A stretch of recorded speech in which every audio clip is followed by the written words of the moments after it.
አሁን ያለንበት ዓለም የህማማት ዓለም ጌታችን የከፈለልን ዋጋ በምን አይነት መሰጠት ውስጥ ሆነን ነው ምናነባው ምናለቅስ ሁሉን ማድረግ እየቻለ ምንም እንዳልሆነ ነው የቆመላችሁ በቤታችን ቅድስት ድንግል ማርያም በዝምቷ ውስጥ በንባዋ ውስጥ ዓርብ ዕለት እየሮጠች እየደነገጠች ሄዳ የፈለገችበት ገረምበታል ያስገርማል ምስታስበው መላእክት ደፍረው ሊያዩት የማይችሉትን እነሱ ግን በድፍረት ሲናገሩ ታይተናልና ድፍረት ነው ዓለምን በእጁ የያዘ ጌታ እጅና እግሩ ተይዞ ሲቸነከር ቅዱስ ዮሐንስ በቃሉ ነግሮናልና እኔም አንተም ሚዲያውም ሁላችንም ተያይዘን ዝም ምንልበት ጊዜ ይመጣል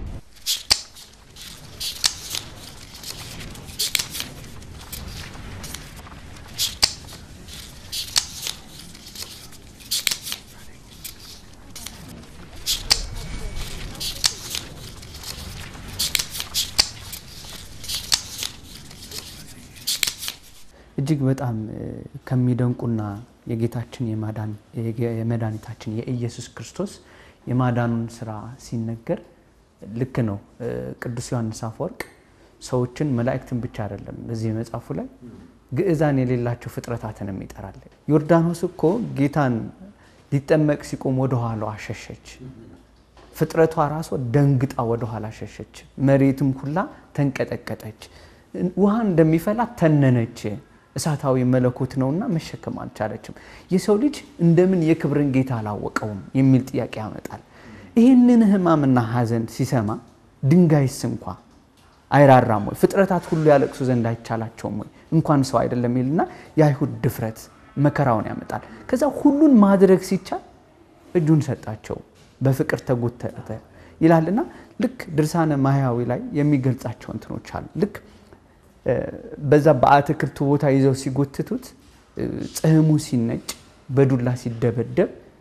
ይሄ ሁሉንም ማድረግ የሚቻለው እሱ ሲያደርግ ምራቁ ሲተፉበት ምንድነው የሚያብራራው እጅግ በጣም ይሄ ባፋቸው ምራቅ እስኪመጣላቸው ድረስ እየሞሉ ይላል 73 ጊዜ ያህል ነው ሚለው እንደውም እዛ ላይ ሲያብራ 73 ጊዜ ሲተፉበት ፊቱን እኮ አልመለሰም ይላል ፊቱን አልመለሰ የባሪያውን የነሱ የክፉ ምራቅ ፊቱን ይመልስ ዘንድ አልወደደም በሙሉ ተቀበለ በእኛ ያለውን እዳ በደላችን ያጠብ ዘንድ ይላል ማለት እንዴት ይቻላል የሚለው ከዛ ጋር እንትን ሲያነጻጽረው ድርሳናትን ያነሳ ሲያወራ ቅዱስ ዮሐንስ አፈወርቅ እንደምን ይቻላል ይላል ፍጥረታትን ሁላ ይጠይቃልና አሁን ልክ ከእንደዚህ ጋር እያመጣ እንደምን ሰዎች አላስተዋሉም የሚለውን ያጠይቃል በቃ እና ያመጣና እየቀጠለ ይሄዳል ስለዚህ እንዲህ ያለ ቸርነት እንደምን ያለ ቸርነት ነው የምትወዱት አልቅሱለት ይያለ ይመጣልና ይሄንን እንዴት ነው እኛ የምንገነዘበው አሁን ታሪክ መንገር አይደለም በዘመናችንስ ራሱ ያለ ነው የጌታን ህማም ቤተክርስቲያን ጥቁር መጋረጃ አድርጋ ዘመነ ህማሙን ስታስብ ያ የጨለማውን ዘመን ስታመጣ ድራማ መስራት ተፈልጎ ታሪኩን ወይም ሴቲንጉን ማሳየት አይደለም የተከፈለልን ዋጋ እለት ተግባራዊ ክርስትና ነው ቤተክርስቲያን የምትፈጽመው እንጂ ቲዮሬቲካል አይደለችም ተግባራዊ ክርስትና ስጋው ደግሞ እለት የሚፈተትባት ነው ቅዱስ ዮሐንስ ቅድም አንተ እንዳነሳው ሞቱን አይቷል ከመቤታችን ጋር በማልቀስና በመከራ ውስጥ ከየትኛውም ሐዋርያ ከየትኛውም ቅዱስ በፊት አይቷል አይደል ተነስቶ ማረጋግጦ አይቷል ግን በህይወት ዘመኑ የተከፈለው ዋጋ ልቡን ያስደነግጠው ያስለቅሰው ነበር እኛስ እንዴት ነው የምንረዳው ምናልባት ስናወራው እርሱ ስለፈቀደልን ቸርነቱ ስለበዛች አወራ ነውና የማይሞተው መለኮት ጭምር ነው በመቃብር ያደረው ይላል በቃ የማይሞተው ሞትን ይሽረው ዘንድ ሞተ ያለ ይገልጻልና ሌሎቹም እንትኖቹ ሐሳቦች አሉና ከዛ መጨረሻ ላይ የሚጠቀለልበት መንገድ አለ እነሱ ሐሳቦች ላይ ጨምረህበት ሐሳቡን ብናም በጣም መልካም እኔ አሁን ስናገር ራሱ ቅዱስ ዮሐንስ አፈወርቅ የሚገረምብን ይመስለኛል በእኛ ራሱ ማለት እንዴት ያለ አንደበት ነው ብሎ ቅድም እንደተናገረ ተናግረናልና እውነት ነው በጣም ስታስቡ እንደ ቀላል ያይሁዳውያን በጣም ንቀት የታየበት ነው የህማማት ሰሞን ማለት ለሰው ልጅ የማይደረግ ነገር ነው ያደረጉት በደል ሰው ላይ መጥፋት ማለት የንቀት ጥግ ነው አይደለም ርኩስ የሆነ ምራቃቸውን ሲተፉበት ዝም ብሏቸዋል በአደባባይ የመጨረሻው እኮ ትልቁ የማወረር ጥጋቸው ርቃኑን ያቆሙት እንግዲህ አስበው ሞት ይሻላል ይባላል አይደል ቅዱስ ጳውሎስ አንድ የሚናገረው አለ ስብከቴ ከንቱ ከሚሆንብኝ ሞት ይሻለኛል ሚል የሚናገርበት ክፍል አለውና አስበው እንግዲህ መጨረሻ ንቀት በአደባባይ ላይ አንድን ሰውን እርቃን ማቆም ማውረድ ማዋረድ ነው አይደል? የመራቆት በመጽሐፍ ቅዱስ ትርጓሜ የመዋረድ ነው አይደል? አንድ ሰው ተራቆተ ማለት ተዋርዷል እንደማለትና ክርስቶስ ስለኛ ብሎ በአደባባይ ላይ ተዋርዶ አሳይቶናል ማለት ነው። የውርደታችንን ህማማችን ደዌያችንን ተሸከመ ብለው ነቢያቱ እንደተናገሩለት ማለት ነው። ቅድም እንዳልከው ትልቁ ጉዳይ አሁን ምን መጣለት የዚህ ህማም ከኛ ጋር እንዴት ነው የሚታየው ማለት እንዲተርከ ነው እንድናርስ ዮሐንስ ወንጌላዊው አፈወርቅም ሁለቱም ተሰምቷቸዋል ወዮ እያሉ ተናግረዋልና ወደኛ ግን ጉዳዩን አዞረው ቅዱስ ዮሐንስ ቅዳሴው ላይ መዝገበ ቅዳሴ ላይ ከፍተህ ስታዩ እቺኛዋ ክፍል ወደኛ መወርወሯ ሐሳቧ ወደ ምመኑ እንዲመጣ እንደተደረገ የምታውቀው ይበል ዲያቆን ይበል ካህን እያለ ያልፋል እንደምታውቀው ቅዳሴ ፕላትፎርሙና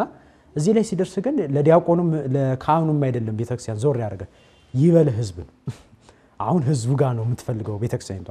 እናንተስ ማን ትሉኛላችሁ አላል ቅዱስ ዮሐንስ አፈወርቅ ህማሙን እንዲህ ብሎ ገልጾ እሺ ዮሐንስ አፈወርቅ እንዲህ ብሎሃል ብለው አባ ልክ ነቢያት እንዲህ ብለው ይገልጹሃል ተብሎ እንደተነገረ አሁን ያለው ምመን ህማሙ ለሱ ምንድነው ነው ቅድም አንተ ያነሳው ሐሳብና በይሄንን በቅዳሴው ቤተክርስቲያን እኛን ወክላ ገለጸችው። ምንድነው የሚለው ወዮ ወዮ አማኑኤል አምላኬ ወዮ ወዮ ኢየሱስ ክርስቶስ መድኃኒቴ አምላካችን እያለ እንድንጮ ይበል ህዝብ ነው የሚለው መዝገበ ቅዳሴውን ከፍተው ቢያዩት ተመልካቾቻችን ለህዝቡ ነው ጉዳዩ የተሰጠው። አሁን ህማሙ ከኛ ጋር የተገናኘ ነው። ብርሃን ዓለምም ትብብር የሚፈልግ ህማም ነው። እኛ ለማመን ብቻ አይደለም የመጣ ነው። አሁን በጣም በዚህ ዘመን አደጋው ነው ምን መሰለች ሹገር ክርስቲያኒቲ የምትባላለች ጣፋጯ የምትፈልግባት ሰላም ሰላሙ ይሄ ሰፈሪንግ የማይፈልግበት ዋጋ መክፈል ተጋርሎ መክፈል የማይፈልግበት በቃ ልክ ሴሬሞኒያል የሆነ ክርስትና ክርስቶስ አምላካችን ለሐዋርያት ጨው ነው ያላቸው እንጂ ስኳር ናቸው አላላቸውም አይደለም። በቃ አንድ ሰው ጨው ሆኖ ነህ ብሎ ክርስቶስ ከገለጸው ጨው አይፈልግም እኮ ጨው ይመራል እኮ ቴስቱን ስታየው ግን ስትገባ ግን አልጫ የሆነውን ዓለም ማጣፈጥ የምትችልበት ነው። ይሄኛው ለብዙ ሰማዕታት ለብዙ ደናግላን ለብዙ መነኮሳትና ራሱ ቅዱስ ዮሐንስ አፈወርቅም በዚህ ልክ ስለ ህይወታቸው ለቤተክርስቲያን እንዲሰጡ ያደረጋቸው ምንድነው ካልከኝ ህማሙ ነው። እሱ ስለተሰማቸው ነው። ስለሆነ አንድ ሰው በደልን ሲበድል የተከፈለለትን ዋጋ እየረሳ ነው። ኃጢአትን ሲሰራ የተደረገለትን ውለታ እየረሳ ነው። እና ቅዱስ ጳውሎስ በአንድ ቃል ነው እኛን የገለጸን እኮ ከዚህ በኋላ አለ በዋጋ ተገዝታችኋልና የራሳችሁ አይደላችሁም። ስለዚህ በስጋችሁ እግዚአብሔርን አክብሩ። አንድ ሰው የክርስቶስን ህማሙን ሲያስብ ህማማተ ክርስቶስን እያሰብኩ ነው ካለ ቀጣዩ የሚጠበቅበት ህይወት በትንሳኤ ህይወት መኖር ነው አይደለ? ሰውን ከሞት እየራቁ በኃጢአት መረቅ ነውና አንድ የተናገረው ንግግር ይገልጽልኛል ብዬ አስባለሁ። ሐሳቡ ምንድነው ያለው? በእውነት ተው አለ ዮሐንስ አፈወርቅ። የሚገርም ተው ነው የሚለን። በእውነት ተው ይተውላችኋል ይተውላችሁ ዘንድ ይላል። ከዛም በኋላ በእውነት ይቅር በሉ ይቅር ይላችሁ ዘንድ ጸልዩ ወደ ጥፋትም እንዳትገቡ። የመጨረሻው መደምደሚያው የቅዳሴ እቺን ነው የሚናገረው ዮሐንስ አፈወርቅ። ስለሆነ ይቅር ተባባሉ ነው የኮንሰፕት የህማማት ትልቁ ኮንሰፕት የህማማት ትልቁ ዓላማው ዛሬ እንድናስበው የመጀመሪያው የሚፈልገው የይቅርታ ጊዜ ነው አይደል? ቅድም ገርሞታል ሁሉን ማድረግ እየቻለ ምንም እንዳልሆነ ነው የቆመላቸው። ስለሆነ የህማማት ትልቁ ኮንሰፕት እሱ ይቅር እያለን ነው። ቀራንዮ አደባባይ ላይ መጨረሻ ላይ አምላካችን ክርስቶስ ስለ ስሙ አጠራር ክብር ገዋና የተናገረ የመጨረሻው ቃል የሚያደርጉትም አያውቁምና ይቅር በላቸው። አንድ ሰው ህማማትን ሲያስብ በይህን ቅዳሴ ሲያስብ የመጨረሻው ታርጌቱ ይቅር መባባል እንዲያስብ እና የሚለው ተው ይተውላችኋል ይቅር እንዲልላችሁ ዘንድ ይቅር ተባባሉ ነው ቅዱስ ዮሐንስ አፈወርቅ የሚለው። ከዛ ሁለተኛ የሚያነሳው ወደ ፈተና እንዳትገቡ ትጉና ጸልዩ ነው። ስለዚህ ለሐል የህማማት ሰሞን ቅዱስ ወንጌላዊው ማቴዎስ እንደገለጸልን የማቴዎስ ወንጌል ምዕራፍ 26 ላይ ሐዋርያትን ክርስቶስ አግኝቷቸው ነበር እና የመጀመሪያው ሲመጣ ታስታውስ እንደነበር በሉ እንግዲህ የፈተና ሰዓት የጭንቀት ሰዓት እየመጣች ናትና ትጉና ጸልዩ አላቸው ብሏቸው እሱ ወደ ጸሎት ተመለሰ። እዛ ዞር ሲል ተኝተዋል። አሁንም ድጋሚ ሄደና ትጉና ጸልዩ አላቸው ለሁለተኛ። እዛ በሶስተኛም ጊዜ ሲያቸው አሁንም ተኝተዋል እና ለሶስተኛም ያላቸው ትጉና ጸልዩ ካላቸው በኋላ ድጋሚ ሲያቸው ምንም አላላቸው። ከዚህ በኋላ ያው እየመጣ ነው መከራው ነው። አሁን ያለንበት ዓለም የህማማት ዓለም ነው። ክርስቲያን በህማማት ውስጥ የሚኖር ስለሆነ ጸልዩ ይላል። ምን ለማለት ነው? ለምሳሌ ህይወትን የተተረጎመበት መንገድ አለ በመጽሐፍ ቅዱስ። ታስታውስ እንደነበር አብርሃም አባታችን ወደ ካራን ወደ ሞሪያን ተራራ በሚሄድበት ሰዓት ልጁን ይስሐቅን ለመሰዋት የፈጀበት ስንት ቀን? 3 ቀን ነው አይደለ? አምላካችን ክርስቶስ አሁን የምናወራውን ህማሙን ሞትን ድል ለማድረግ የፈጀበት ማለትም በመካነ መቃብር የቆየበት ቀን ስንት ነው? ወዚያው እኮ መነሳት ይችላል ጠፍቶት አይደለም ምንም ያቀተው ቅድም ብሏል ምንም የማያቀተው ነው ብሏል ግን እቺ 3 ቀን ለምን ተፈለገች ብለው አንድ የሚቀመጥ ትርጓሜ ያለ ከዛ በተጨማሪ ደግሞ በቃና ዘገሊላ በ3ኛው ቀን ተገኘ ነው የሚለው ነብይ እግዚአብሔር ዮናስ ወደ ነነዌ ከተማ ሲሄድ የፈጀበት በአሳ አንበሪ ውስጥ የ3 ቀን መንገድ ነውና የአሮንን ጋር ሙሴ ፈርዖን ጋር ሲሄዱ የፈጀባቸው 3 ቀን ነውና ይሄ በጣም የሚደጋገም ቃል ነው ይሄ 3 ቀን ይሄን ቤተ መቅደስ አፍርሼ ሰራዋለሁ 3 ቀን ጉዳዩ ምንድነው እና በጣም ከማማት ጋር የሚገናኝ አንድ በተለይ አባ ጄሮም የተባለ አባት በዚህ ጉዳይ ላይ አብራርቶ የጻፈው አንድ ጽሑፍ አለ እና ዛ ላይ ምን ይላል መሰለ ህይወት ማለት የ3 ቀን ጉዞ መንገድ ናት ነው የሚለው እና ምንድነው አርብ ቅዳሜ እሁድ ለ3 ቀን ነው የምንኖረው እና በዚህ ፕላትፎርም እንድንሄድ ነው አባቶች የሚፈልጉ አርብ ማለት የህማማት ዘመን እና ክርስቶስ አምላካችን ስለ ስም አጠራር ክብር ይግባውና በቅዱስ ወንጌል ላይ በዓለም ሳላችሁ መከራ አለባችሁ ይላልና አይዟችሁን ያለምን አሳልፈዋል ህማማት ማለት የመከራ ጊዜ አይደል ወይ ሰፈሪንግ ጊዜ ነው ቅድም የደስታ ጊዜ አይደለም መከራ የምትቀበል ይሄ ዓለም እኛ እዚህ ያለንበት ሙሉ ይላል የፈተና ጊዜ ስለሆነ የመከራ ጊዜ ስለሆነ ጸልዩ ነው ሐሳቡ ስለሆነ አርብ ማለት የመከራ ዘመን በዚህ ዓለም ላይ ሰው ሲኖር አልጋ ባልጋ መንገድ እንዲሆንለት የሚመኝ ሰው አለ ኦርቶዶክሳዊነት እንደሱ አይደለም ዋጋ እየከፈልክ ነው ሰፈሪንግ አለው በደንብ ዋጋ መክፈል አለ ከሌላው ቤተ እምነትኛ የሚለየን እኮ ሰፈሪንግ ስላለ ነው አይደል ዋጋ ከፍለ ነው በብዙ ተጋርሎና መከራ እግዚአብሔር መንግስት እንወርሳለን የሚል መጽሐፍ ያዘሽ ቤተክርስቲያን ናትና አንዳንድ ሰው መከራ አይወድም በጣም አደጋ ውስጥ እየገባ ነው ያስባለው ካላረገም እኮ ትክክል ነው ስለሆነ በአርብ ላይ ያለ ሰው የሚኖረው እንደ ክርስቶስ እንዲኖር ነው የተፈለገው ስለሆነ የእያንዳንዱ የሰማዕታት ህይወታቸው የአርብ ህይወትን ነው ፕራክቲስ እያደረጉ ይኖሩት ለዚህ ነው የዚህን ዓለም ጣይም በእውነት ናቁ ብሎ ቅዱስ ኤፍሬም ሶራቢ የገለጻቸው ቅድም ሙቱ አለ ምናምን ስንል ነበር ጥምቀቱ ላይ እኔ ባለም ሙቻለሁ ምናምን አርብን መረዳት የሚቻለው በኦርቶዶክሳዊነት እይታ የሰማዕታትን ህይወት ትርጉምን መረዳት ሲቻል አርብ ላይ ግን አንቀርም ያው ካርብ ቀጥሎ ያለው ምንድነው ቅዳሜ ነው እንግዲህ ብዙ ሰው እሁድ ካርብ ቀጥሎ እሁድን ይፈልጋል አይደለም ካርብ ቀጥሎ ቅዳሜ ነው ያለው ቅዳሜ ደግሞ የዝምታ ቀን እኔም አንተም ሚዲያውም ሁላችንም ተያይዘን ዝም የምንልበት ጊዜ ይመጣል መቼ ነው ካልከኝ መካነ መቃብር በጣም የሚያስፈራው ዝምታው ዝም የምትልበት በዛ ሰዓት ቼክ የሚያደርግ የለም አባ መቃሪዎስ እንዳለው ብትመሰገንም ብትሰደብም ማንም ዞር ብሎ የማይ ቦታ ቢኖር ጥሩ ቦታ መቃብር ነው ብሎ ለዛ መኖክሴ እንደመከረው ማለት እና ዝም የምትልበት ቀን ይመጣል በጣም ዝምታ ያለበት ክርስቶስ አርብን ከወረደ በኋላ ከቅዱስ መስቀል ላይ ካወረዱት በኋላ ቅዳሜ ቀን አርብ ምድር ስትንጫጫ ነበር ስቀለው እንትናን ፍታለን የሚባል ሐሙስና አርብ ትንሽ ዓለም ያልተረጋጋችበት ዘመን ነበር ያሳ ተፈጥሮ እንኳን ብርሃኗን የከለከለችበት ፀሐይ እንኳን ቅድም አራተኛው ብረታዊሉና ሰው ከፍጥረት ጋር ያለው ብለናልና የከለከሉበት ዘመን ነበር አንተም ስታነሳው እንደነበረው በቅዳሴው የቅዳሜ ዕለት ግን ማንም ምንም አይል ስለ ፍጥረትም በዝምታው ይቀጥላል ራሱም አምላካችን ዝም ብሏል በከርሰ መቃብር እኛን ያዳነን ነው እውነት ለመናገር ከዛው እጪ እነዛ ስቀለው ሲሉ የነበሩት ጽፎ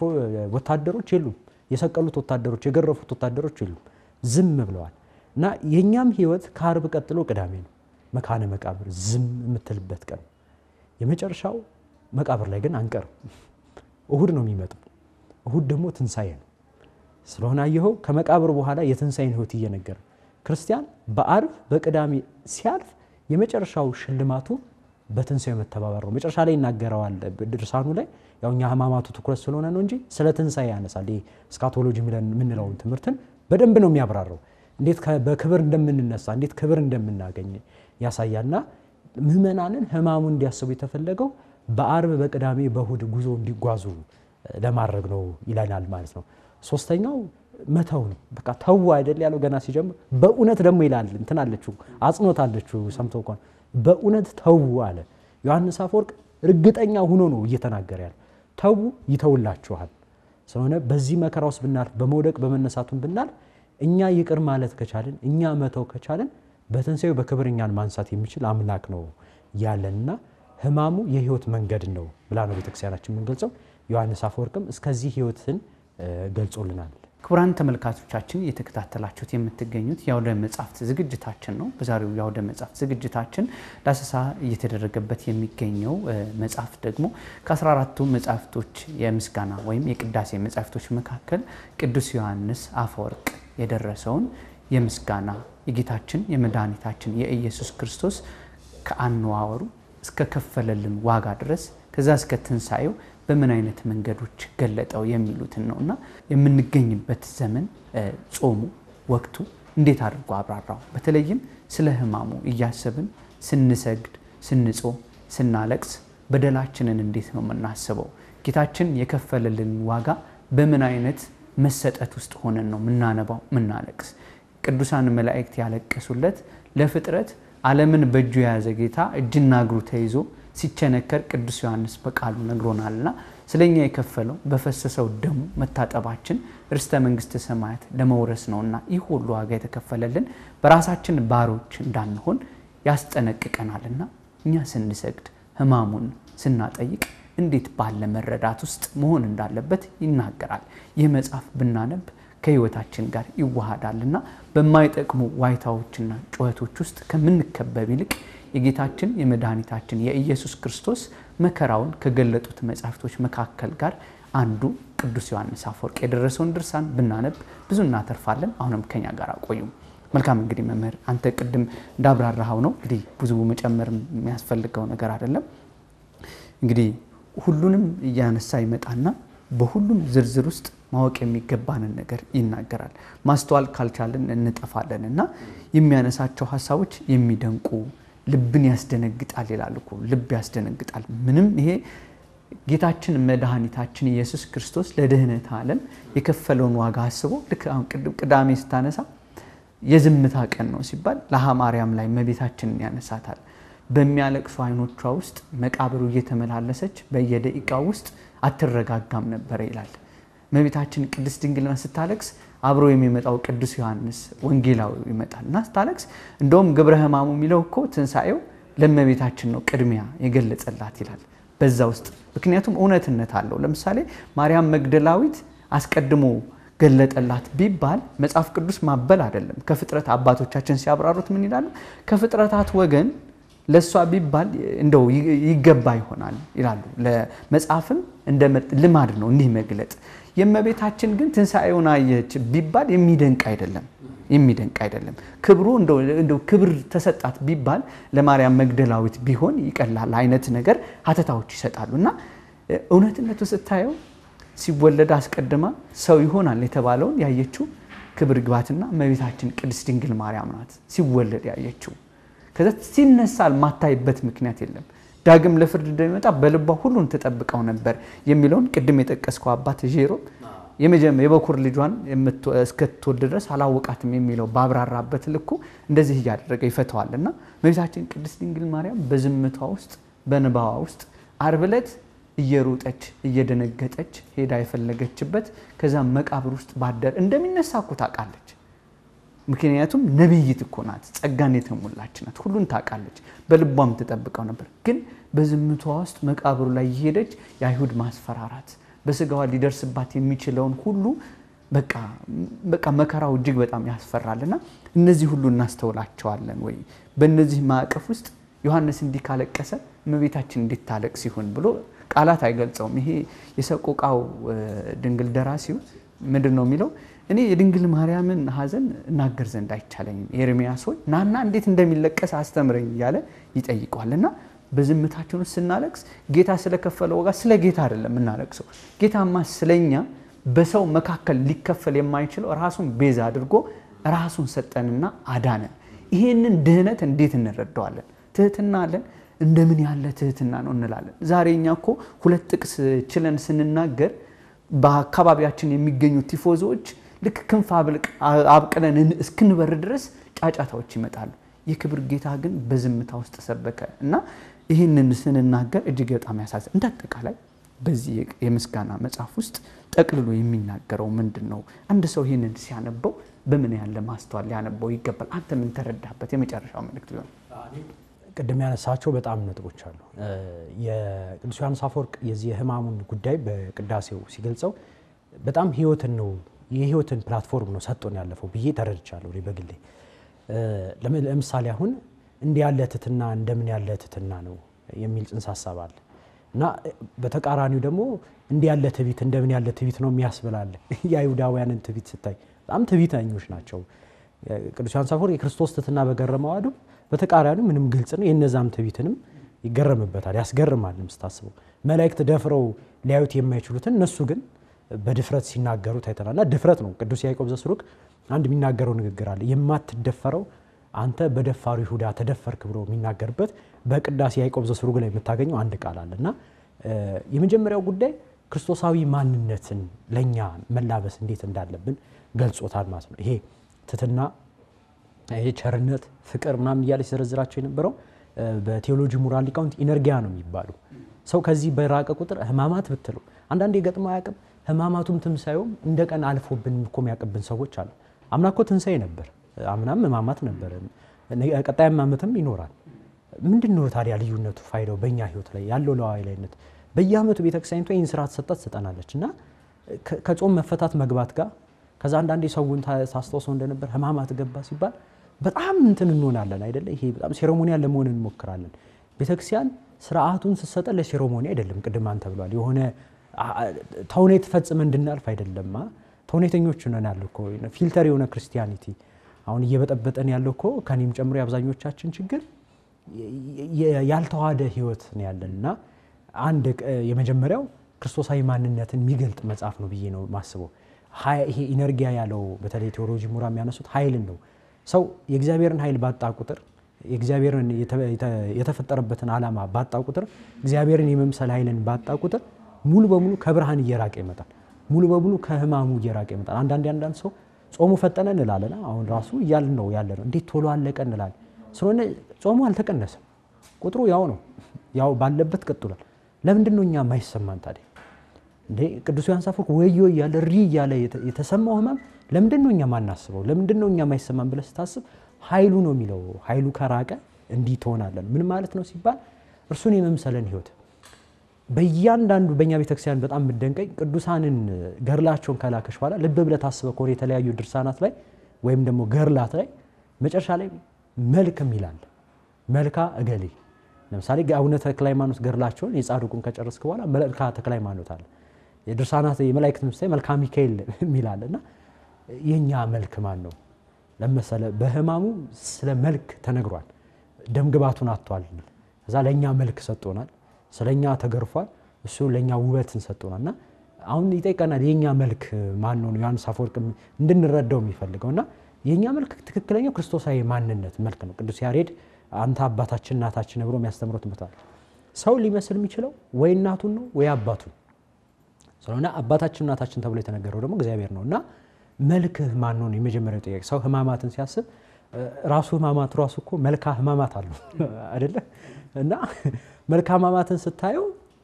አንተም እንድታልፍ ነው የሚፈልገው ለክርስቶስ በተከፈለበት ዋጋ ተከፍላለህ ማለት ሳይሆን ክርስቶስ በሄደበት ቸርነት የዋህነት ትትና ፍቅር በሱ መሄድ መቻልን ነው እርሱኛ እንዲከወደደን አለ ዮሐንስ ይሄን ጉዳይ ሲያነሳው መወደዱ ሲታይ የወደደን ዝም ብሎ አይደለም እየታመመን ይወደደን አይደለ ስለሆነ አንተም ባልንጀራህ እንዲወደድ ሚል ጥቅስ አንደኛ ዮሐንስ ላይ አለና የመጀመሪያ ጉዳይ የዚህ ድርሰት ትልቁ ዓላማው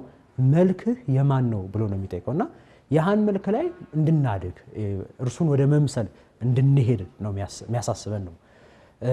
ሁለተኛ በጣም ይደንቀኝ የቅዱስ ዮሐንስ አፈወርቅ እንትኑን ስታየው ጸሐፊው ራሱ ትትናው ይገርመኛል ይሄ ሊናገር የሚችል እንደምን አንደበት ነው አይደል ያለው ህማሙ ራሱ እኮ እየጻፈው እና በጣም በትትና እየፈራ ነው ሲጽፍ የነበረውና ቀደም እንዳልከው ነው እኛ ትንሽ ነገር አንበበን ላይ ነው የምንወጣው አይደለ ዛፍ በጣም ፍሬው በበዛ ቁጥር ዝቅ ይያለ ነው የሚመጣው እንግዲህ አበው እንደዛ ነው ያስተማሩን እኛ ግን 2-3 ጥቅስ ይዘን እንሄዳለን ዛግራ ይጋባል እንጋባለና መጽሐፉ የትትና መጽሐፍ ነው ባይነኝ ጻፊውም ትሁት ሆኖ ነው የጻፈውና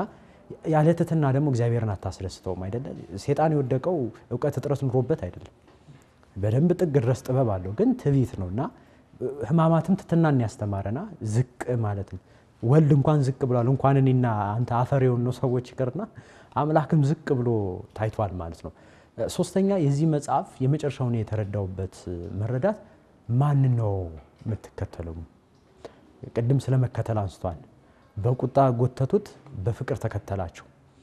ማን ነው የምትከተለው ነው አሁን በዚህ ዘመን በሽታው የሚዲያውም ትልቁ እንትን የምትከተለውን በትክክል አለ መረዳት መቻል ነውና በቁጣ ጎተቱት በፍቅር ተከተላቸው ይላል ክርስቶስ የተከተላቸው ምን አይነት ዋጋ ለኛ እንደሚሰጥ ስለሚያውቅ ነው የመጣበትም ዓላማ ሰው ሲወለድ ምንም ጥያቄ የለውም ለመኖር ነው የሚወለደው ክርስቶስ ሲወለድ ለመሞት ነው የተወለደው ስለሆነ አምላካችን ክርስቶስ በቅዱስ ዮሐንስ አፈወርቅ ድርሳን ላይ እየተገለጠ የነበረው መንገድ ስለመከተል የሚያነሳበት መንገድ አለና ክርስቶስ አምላካችንን እውርውርን አይመራም ብሎ ተነስቷል አስተምሮናል የመከተል ጉዳይ ሲመጣ የቅዱስ ያሬድን ደሞ ጽንሰ ሐሳብ ማንሳት ግድ ነው በያስባል ሶስት ነጥቦችን አንስቷል ሪክዋ አይመርክዋ አፍቀርክዋ በፍቅር ተከተላቸው አፍቀርክዋ አይቶኮነ እና ፍቅር ነው የተከተላቸው እንጂ ምንም እነሱ እዛው ባንዴው ፍግም አድርጎ ማጥፋት ይችላል ጉዳዩ የፍቅር ነው ስለሆነ ቅዱስ ያሬድ ይሄን የህማሙን ፍቅር እንድንረዳ ቤተክርስቲያን እንድንረዳት ክርስቶስ እንድንረዳ አይቶኮነ ዱጓው ላይ መጨረሻ ላይ ለቤተ ክርስቲያን ብሎ ነው የሚዘጋው ሪክዋ አይመርክዋ አፍቀርክዋ ካለ በኋላ ለቤተክርስቲያን ምትል ዳጋለች መጨረሻ ላይ ስለሆነ ቤተክርስቲያን ያው የተገኘችው በህማሙ ነው በከበረ ደሙ ነው የመሰረታትና ሶስቱን መንፈሳዊ ጉዞ ከቅዱስ ያሬድ መማር አለብን በያምናለሁ የመጀመሪያው ሪክዋ ኑ ይውት ነው ያለው ዮሐንስ አፈወርቅ ህማሙን ያሳየን ሄዶ ካላየነው በፍጹም እሱን መምሰል አንችልም ቀደም መልካ ኢየሱስ ሚል አለን አይደለም መጻፍ የእርሱን መልክ መምሰል ሰው ቅዱሳን እሱን ነው የመሰሉት አንዳንድ ሰዎች እንዴት ለቅዱሳን መልክ ይደረሳል ብሎ በጣም ደማቸው የሚፈላ ሰዎች አሉ ስለነሱ ካልደረሰ ስለማን ደርሳል ምክንያቱም እነሱ መልካቸው ኢየሱስ ስለሆነ ክርስቶስን መስሎ ስለሆነ እኔ እርሱን መስያለሁ እንዳለ ብርሃን አለ ማለት ነውና በጣም የሚደንቅ እርሱን ወደ መምሰል ማንነት መምጣት የሚችለው ቅዱስ ያሬድ ያስቀመጠውን ስንከተል ብቻ ነውና ሪክዋ አሉት ይውት ነው እና ሰምተው ከሆነ እኔ ላለቅስ የምችለው ሳይሆ ነው አይደል ዲያቆኑ የሚያጀው አዋጁ የሚናገረው በከው ነው አይደለ አልቅሱለት ነው የምትወዱት አልቅሱለት ነው አየ አፍቀርክዋ ምትል ቃላለች መውደድ ምትል ጥቅሳለች ስለሆነ ማየት ያስፈልጋል በጀመር ኦርቶዶክሳዊ እይታን በህማማት እንዴት ይታያል ሚሉን ይሄ መጽሐፍ በደንብ አድርጎ ገልጾታል የክርስቶስ ህማምን ክርስቶስን እናመልካለን የሚሉ ብዙ ቤተ እምነቶች አሉ ኦርቶዶክሳዊ ክርስቶስን ማምለክ ምን እንደሆነ ከክርስቶስ ጋር መኖር ምን እንደሆነ ግን ዮሐንስ አፈወርቅ በዚህ ድርሳኑ በደንብ አድርጎ ገልጾታል በያስባለው ሪክዋ ሁለተኛው አይመርክዋ ቅድም ብለዋል ቅዱስ ጳውሎስም የተናገረው አንድ ንግግር አለ የፍቅርን ጌታ ቢያውቁት ኑሮ የክብርን ጌታ ቢያውቁት ኑሮ ባልሰቀሉት ነበር ሚላለ ማወቅ መቻል ማለት ቅዱስ ዮሐንስ አፈወርቅ ሲጽፈው የእውቀት መራቀቅን ለማሳየት አይደለም ለዚህ ማስረጃም ታረገው ራሱ መጽሐፉ ነው እንባለው ስሜት አለው አየ ዝም ብሎ በእውቀት የሚሰበክ ስብከትና ዝም ብሎ በእውቀት የሚነገር ጽሁፍ ስሜት የለውም ለዚህ ነው አቡነ ሽኖዳ ሳልሳዊ አንድ የሚሉት ነገር አለ አንድ ሰው እንባን አወረደ ማለት እንባን አፈሰሰ ማለት ተሰምቶታል ማለት እና ይተኮነ ቅዳሴው ስሜት እንዲኖር ይፈልጋል አልቅሱ ወዮ አማኑኤል ወይ አምላክ ወይ ክርስቶስ ወይ ይላል ክርስትና አብሮ ተያይዞ የሚመጣው መሰበር አለው አይዮና ስሜት መኖር መቻል አለበት ህማማትን ሲሰግድ ብዙ ሰው የስግደቱ ድካም ነው የሚሰማው ግን ኮሚነበበው ንባብ ስታዩ አቅም አይኖርህም ቆሞ ራሱ ለመስማት አትችልም ማለት እንደ አምላክነቱ ተው እንደ ሰውነት እንኳን ስታስበው የተፈጸመበት ግፍ ሊያስቆም አይችልም እዛ ላይ እና ይላል ካህናቱም ያሳዩን እያንዳንዱ እንቅስቃሴ የሆነ ህማማት ዛሬ ስግደት አለብኝ ብለ እንድታልፈው ብቻ አይደለም ዋይታ ለቅሶ አለው ቤተክርስቲያን ልጆቿን ሰብስባ መታለቅስበት ጊዜ አላት አየ ስለሆነ ስሜት ማለት እውነተኛ ስሜት ከፍቅር የመነጨ እንባ ነው አንድ ሰው ኃጢያት ሲሰራ አንዳንዴ አሁን በጣም ወደቃችንን የምታየው ልንገር ኃጢያት ሰርተን እንኳን እናለቅስ አይቶ ከሆነ ሪፒታንሲ ላይ ወይም ስርዓተ ኑዛዜያችንን ቼክ አድርገው ከሆነ ብዙ ሰው ሲናዘዝ በቃ ምንም የማይመስልብን ደረጃ ደርሰናል እኮ በቃ በደልኩ አለቀ በቃ እግዚአብሔር ይፍታ ተብለት ሄዳል ቅዱስ ዮሐንስ አፈወርቅ ግን ራሱ ምን ይላል የመጀመሪያው የእንባን የልብ መሰበር መምጣት አለበት ስለ ንስሐ ባስተማረበት አውዱ ላይ ማለት ነውና ይሄንን መሰበር ያሳየናል ህማሙ በያስባል አልቅስ ያለቀስ ማወቅ ማለት እሱ ነው ጆኑ ጥቅሶችን የሆኑ መጻሕፍትን አብራርቶ መግለጽ ሳይሆን በህይወት መግለጽ ነው አባቶቻችን መጨረሻ ላይ ዕውቀትን ተናግረው እነሱ ራሱ ዕውቀት ሆኖ ነው ያለፉት ዮሐንስ አፈወርቅ ዕውቀት ሆነ ነው እሱ ራሱ ከተረዳው መንፈስ ቅዱስ በገለጠለት ከተለያዩ ከተማሩ ጽፎልን ህይወትን ሰጠን መጨረሻ ላይ እሱ ዮሐንስ አፈወርቅ ራሱ ለኛ ህይወት ሆነን ዛሬ ቁጭ ብለን እየተነጋገርን የመጨረሻው የክርስትና ጥጉ አይመርክዋን ካለ በኋላ አፍቀርክዋን ፍቅር ነው የሰበከልና በፍቅር መኖር ሰው ፍቅር ካለው ትእዛዙን መጠበቅ ይችላል ሰው ፍቅር ካለው ህማሙን ማሰብ ይችላል ሰው ፍቅር ካለው ለሞቱና ለትንሳኤው መታመን ይችላልና ቅዱስ ያሬድን ብናይ መልካም ነው በያስባል ከልብ ነው በእውነት ማመሰግነው በዚህ መጽሐፍ ላይ ያሉትን ሐሳቦች በማብራራት እንግዲህ ህማሙን እኛ መናገር አንችልም ራሱ ደራሲው እንደተናገረው የእግዚአብሔር መንፈስ በገለጠልን ልክ እንናገራለን ልክ ህማማት ሲመጣ ሰዎች በተለምዶ ከሚያደርጉት ይልቅ በማወቅ ውስጥ መፈጸም ይገባል። ቤተክርስቲያን ለሁሉም መልስ አላት፣ ሁሉ ታስተምራለች። የክርስቶስን ሕማም ለመረዳት ወደ ቤተክርስቲያን ቀርቦ የዳነበትን ድህነት ማወቅ መቻል አለበት። ልክ ሰዎች መጨባበጥና መሳሳም አይቻልም ወይም ደግሞ ማማት ብሎ የቃሉ ትርጉም እስኪጠፋብን ድረስ ይሄ ዘመን እንዲህ አይፈቅድልንም። በቃ የተከፈለልንን ዋጋ አውቀን አሁን እኔ አፈርና ትቢያ ሰውን ስለኔ ጌታዬ ሞተልኝ ስል የማይሞተው ብዬ ለራሴ ስነግረው እንዴት ነው ምረዳው የሚለውን እንዳብራራው እንግዲህ አንተ በደንብ ተናግረሃልና እንግዲህ ይሄ ነው አባቶቻችን ክርስቶስን በምን አይነት መገለጥ እንደተገለጠ እኛስ እንዴት መረዳት እንዳለብን የከፈለልን ዋጋ በምን አይነት መልኩ ማስተዋል እንዳለብን ይናገራሉ። ሌሎችም መጻሕፍቶች አሉ። ዝም ትላለች። እንደውም አባቶቻችን ሕማማቱን ሲናገሩ ሰው የተከፈለለትን ዋጋ እያሰበ በሁሉም ሰዓት እየሰገደ ተመስገን ማለት አለበት። ትንሳኤውን ሲያስብ ያንን ማሰብ አለበት። ዝም ብሎ የመጣ ስላልሆነ ማለት ነው። በሌሎች የማይዳሰስ የማይታይ የራቀ አምላክ አይደለም። የሩቅ አምላክ አይደለም የሚል የለ ልክ እኛን መስሎ እኛን አህሎ አይደለም የሚለው ቅዱስ ኤፍሬም እኛ ግን አየነው ዳሰስ ነው እያለ ይናገራልና የማይዳሰሰው ተዳሶ አንዱ የምናይበት በዚህ በሕማማት ነው። ከጥንት እስከ ዛሬ ያሉትን ድርሳናት ይነገራሉና በማወቅ ውስጥ መግለጥ አለብን። ከልብ ነው ማመሰግነው። ቃለ ሕይወት ያሰማልን፣ አስመራን ያደለልን። ክቡራን ተመልካቾቻችን ስትከታተሉት የነበረው የአውደ መጽሐፍት ዝግጅታችን መቋጫውን በዚህ መልኩ አድርጓል ማለት ነው። እንግዲህ የጌታችን የመድኃኒታችን የኢየሱስ ክርስቶስ መከራውን ከሚናገሩት መጻሕፍት መካከል ቅዱስ ዮሐንስ አፈወርቅ በድርሳኑ ወይም ደግሞ በዚህ በቅዳሴ በምስጋናው ላይ የገለጠው ነው ማለት ነውና ብናነበው በበርካታ መገለጦች ውስጥ በሕማማቱ በድርሳናቱ ውስጥ ያሉት ቃላት መጻሕፍት የገለጡትን እሱ አስውቦና እኛ በምንረዳው መልኩ ያቀረበበት ነው። በሕማማቱ ሰሞን ስለ ራሳችን ስናለቅስ ጌታችን መድኃኒታችን ኢየሱስ ክርስቶስ ከአባቱ ሳይነጠል በዙፋኑ ያለ ስለኛ ግን ሲል በመከራ ሰውም አምላክም ሆኖ ያዳነበትን የተከፈለልን ትልቁን ነገረ ድህነት ስለሆነ በጥንቃቄ በመረዳት መፈጸም ይገባናልና የዚህ መጽሐፍ መልእክት በዚህ መልኩ ነበረ። ከመጀመሪያ የአባቱን ስልጣን መኖሩን ገለጠ። በመወለዱ ከአባቱ እንደማያንስ አስረዳ፣ ቸርነቱን ገለጠ። ከዛ በኋላ አዳም ስላጠፋ ስለሱ ምትክ ሆኖ ማዳኑን በዝርዝርና በምንረዳው መልኩ በረድፍ አስቀምጦልናልና በማንበብ እንጠቀም። እስከ ሳምንት ቸር ያቆየን። ቸር ቆዩ።